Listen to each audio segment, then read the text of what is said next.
सर्व बांधवांना भगिनींना हिंदू नवीन वर्षाच्या मनापासून शुभेच्छा व्यक्त करतो। खरं तर आज हा नवीन वर्षाचा पहिला दिवस आणि या पाडव्याच्या मुहूर्तावरती आज शहरामध्ये सगळ्याच भागात हिंदू नववर्ष स्वागत समितीच्या माध्यमातून अनेक शोभायात्रांचं आयोजन केलं जातं। सकाळपासून आम्ही सगळेच वेगवेगळ्या भागामध्ये या शोभायात्रांमध्ये सहभागी होतोय। आज इथं ग्रामगुढी उभारण्याचं काम आजच्या या इथल्या शोभायात्रेमध्ये समारोप करताना पुण्याचं ग्रामदैवत तांबडी जोगेश्वरीच्या या दारामध्ये ग्रामगुढी उभारली गेली।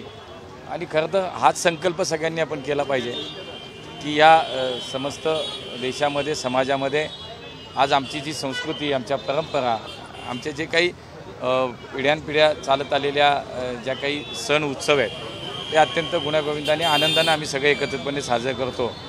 आजही आपण पाहतात पुण्यात अशाच पद्धतीचं सगळीकडे वातावरण आहे।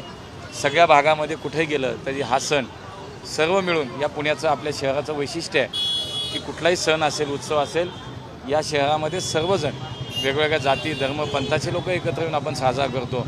आणि हाच समतेचा सर्व धर्म समभावाचा संदेश मला असं वाटतं आपल्या या सनातन उत्सवातून दिला जातो।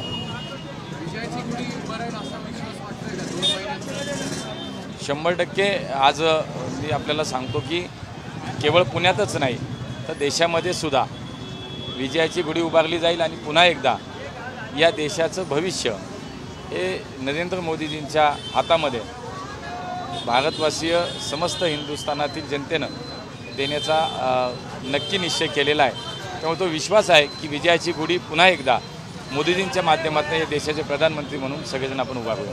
अण्णा काल जितेंद्र आव्हाडांनी तुमच्यावरती टीका केली आहे की मुरलीचे मुरली वाजवे म्हणून घोषणेवरून उभं केलं जाते, असं काल जितेंद्र आव्हाडांचं वक्तव्य होतं। एवढ्या मोठ्या नेत्यावरती मी नाही बोलत ना, मी छोटा कार्यकर्ता आहे। मला असं वाटतं की शेवटी इथे या शहरात कोण जितेंद्र आव्हाडांना ओळखतं आणि जितेंद्र आव्हाडांच्या म्हणण्याला कोण महत्त्व देणार आहे? आम्ही ओळखतच नाही त्यांना। देश विदेशातील प्रत्येक घडामोडींचे लाईव्ह अपडेट मिळवण्यासाठी आता साम टीव्हीच्या सर्व सोशल मीडिया प्लॅटफॉर्मला लाईक, फॉलो आणि सबस्क्राईब करा। तसंच सर्व नोटिफिकेशनसाठी बेल आयकॉन प्रेस करायला विसरू नका।